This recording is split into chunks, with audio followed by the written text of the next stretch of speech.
Wendy Williams. Are you cool with her now, or? Wendy said some nice things about me lately. Okay. Not anything. Like, it's really, I look at it, like, she was consistently in support of things that were extremely irritating to me for a long period of time. And she built a whole career on talking about celebrity, the behind the scenes lifestyle of things that's happening in their lives. And then again, Entitlement showed up over there first because my uncle called and said, I don't be looking out for my family and different things. And this is one of my uncles that is like, I can't even remember him. If he had 4 chicken wings and fried rice, he ate 4 chicken wings and fried rice. The very beginning, he would write on a box, do not touch. Right. He never did nothing for nobody, and would be the first one that would call the radio station to say that when I just bought my grandmother, which this is their responsibility, being their actual children, not the grandchild's responsibility. Right. But I just bought my grandmother a new home, a whole new home, moved her into a new place and everything else is there. And he's upset because he sees guys in the neighborhood with G-Unit clothes and G-Unit sneakers, and they bought it. They bought it. I didn't give it to them, they bought it. Wow. They were supporting it at the time, but his perception is he gave that to them and he didn't give us none. Yes. Yes. Just thinking about just feeling like entitled to something, and I'm like, I don't even understand. Like, I still don't talk to him. So, you know what I'm saying, from that. And then Wendy, she just had a few pieces that went along the way. She just said every time it was something that was crazy coming out, it's coming from her. Yeah. And I understand that your job is gossip, and first gossip radio, then gossip talk show. Right. You know what I'm saying? And then when you go through all of that and you said all of these things over time, it builds up and you start to be a person that you can legitimately say, I don't like that person. Yeah. Every time I see something from them, is something nuts coming from them. Well, someone who is a big fan of yours, and we were just talking about you, my boy Mark Wahlberg, he says you're one of the only other dudes in Hollywood that picks up a check. Look, Mark, I had lunch, we had lunch. We got together, well, it was dinner. It was in the evening. And I didn't want to stay. Like, we was there for a while talking. Yeah. So I got up and I went to the restroom.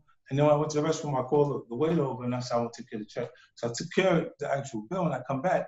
And Mark is like, I said, no, it's cool. Have a good time. You know what I'm saying? I'm going to leave. I'll get over with you later. And he's like, oh, so wait. I said, I took care of the bill. He said, I'll find a guy who can find his pockets and he's leaving? Yeah. He's leaving? He said, because he's so often the person that picks up the tab for everything around him that he was like, whoa, wait, what just happened? Yeah. Like, I'm Mark Wahlberg in my circle. Yeah. I take care of everything over there. Right. So my instinct was to take care of the bill and then tell everybody I catch up with him. Right. And he's looking like, what? Yeah. No, hey, that goes a long way, man. And you tell that story. That's great. How have you been holding up during this this quarantine? I've been pretty good. For me, I travel so much, Mario, that when I'm tired, it's usually from travel. Yeah. It's not usually, me being fatigued. And it's a different pace for me to sit still this long. Right. No, it's kind of nice to kind of, just to settle for a little bit and focus on everything you've got going on, which is a lot. I want to talk about the book first. Hustle Harder, Hustle Smarter. I love that title, and that's sort of like my mantra in life. But what inspired you to want to write this book right now? Well, I kind of was running away from doing anything with self-help because I felt like the person who wrote self-help books saw themselves like they were experts. And then when I got into it and I was able to talk about the things that they don't usually talk about, like how you recover from the lows, because if you have a long enough career, it's going to be peaks and valleys in it. And you're going to have high moments and low moments. And the guys that have one way, just success, usually when they hit a point that there's a low point in front of them, they spin all the way out of control because they're not conditioned. They haven't had to work into that position. So yeah, they don't know how to deal with the adversity or the struggles. I mean, Fiddy, do you go into about the time when you were shot, man, and how you came from that? Are people going to be able to learn about all that if they're not familiar? All those things I touched on it, and not so much. I didn't focus on it because that was been a part of my entire career. Like the people that I spoke about in pieces all over the place. But I got into like even experiencing entitlement. How once you become successful, that there's this thing that's built into people. Like there's no such thing as success without jealousy, envy, and entitlement. And it's scary because the entitlement will be growing in someone that you love. Right. It's someone close to you, cool with you, but that you don't realize that they have higher expectations because of your accomplishments. They may look and go, well, you bought him a car, but you could have bought me a house, man. Look how much money you paid. Right. I didn't know I was responsible for your whole life.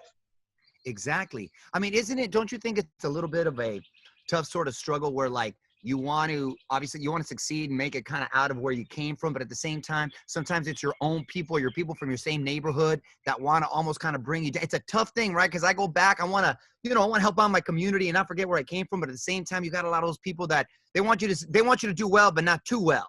Yeah, there's no sympathy for winners. Yes, there's no sympathy for winners, right? And there's this concept that they'll begin to resent you for it if you continue to have the success longer than everyone around you. Because they'll look and go, well, they don't see everyone else making the adjustments necessary to continue success. And when you're doing it, they go, okay, well, he must have tricked everybody. It's not that, just they never were conditioned to continue to be successful. They're not evolving. They're staying the way they were in the environment. So eventually they get angry with you because they're not seeing anything from it. Like you go, for the most part, what I've experienced when people are angry after the fact, because they wanted something that they didn't even discuss with you. Mm-hmm. They wanted a career or success in the music business or success in entertainment somewhere. And then when they're not, you go, what is he upset about? I don't remember him telling me anything that he specifically wanted. Yeah. Like, and it's just, but it's there because they feel like whatever idea can work, it can work with your participation. Right. Exactly. No, man, you're exactly right. I'm sure it's going to be a great read, a fascinating read. Was there a turning point in your life that really made you want to focus on doing the right thing and just channeling business and the music and what have you? Yeah, it was actually after the first record, because I had so much success on that first album. It was like, it's unbelievable. They undershipped the record, so it did 830-something thousand copies, and then did another 822,000 copies the next week. So at that point, every album would have a 60% decrease. So it being the same size the next week indicated that they undershipped it. There's no way that happens. And then when I got to that point, it was like, they said I was a star on the first record. I wasn't. I was doing everything for the first time. So I was still having little butterflies, a little nervous energy when I was doing things. Now, the comfortability of doing these things allows me to offer myself a little more. And that, when I think when your personality actually cuts through, people start to actually embrace, you and the idea. Like, because that's that it's a whole curve that you go through, especially when you're male, because you go from this, like, you feel like you got a whole facelift. Right. And you become attractive, this attractive thing that's happening. And it's not that your face changes, it's stability. Yeah. Because you're publicly successful, you start to become a little more attractive to the female demo because you actually meet their criteria. Yeah, it's amazing how that works. Yeah. They start saying, no, you're all right now. You do look a lot better. No, man, it really is incredibly impressive. That's why I'm such a big fan, because as you know, of course, any sort of music artist and especially a lot of rappers, the shelf life is like this. And the fact that you're able just to continue and grow. Was 50 Cent always the first choice of your rap name, or whether what came in number 2? That was really the only one. That was the only Ferrari. Ferrari, you considered Ferrari? No, that was the name. Ferrari F50, that was the second one. Oh, Ferrari, then got it. Oh, okay. That's tight. So there was no number 2. Understood. Yeah, 50, Ferrari F50. I want to get into how you got into television, because, man, you came on the scene strong with some quality TV, and you've got so much going on, and you're evolving right there. But let's talk about the finale first, For Life. I mean, you got to be very proud to tell this story that's so relevant and resonating right now. it's really interesting. The story, like Isaac Wright Jr. is based on Isaac Wright Jr. is loosely based on his experience, and he was sentenced to 70 years plus life.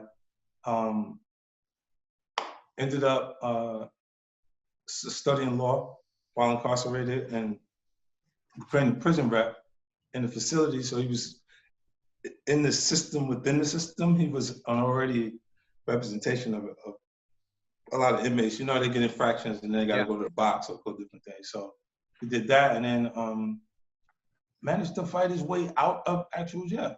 Like out of jail. It's one, and it's not even one in a million. It's like one period. Like, yeah. Like I was like, are you serious? Like I had to Google what he was saying when he was talking to me, because I was like, this means you're a unicorn. You know that, right? Like it's like, and then our pain is tailor fit for us.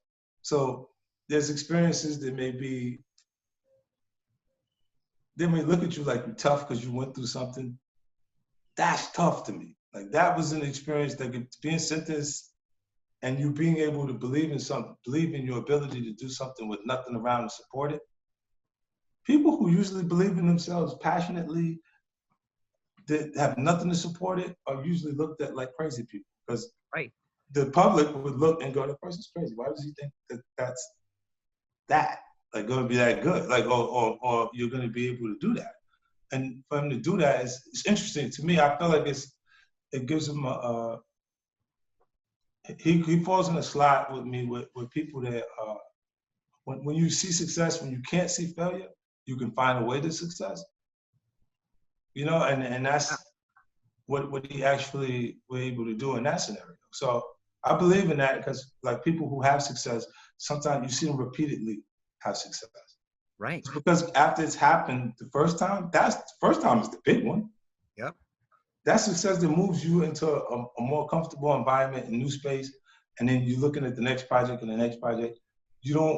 Those next things, you expect them to work. Yep. Following that mindset and a lifestyle, exactly. But after Get Rich or Die Trying works, I expect my music to sell. I expect the things that each song that goes out to work, and they work. But if there's ever a point that someone accomplished something that you go, like, wow, like that was, I point to Isaac after I looked at the entire story and say, this guy is one of the guys I would point to and say, I think he's like amazing, or someone that you could look at and say, your journey is, what is the significance in it if only you've been able to do it? See, even the success in television, there's people who've been successful in television. I have to do something abnormally. I have to have a success rate that's so high that allows people to see its significance.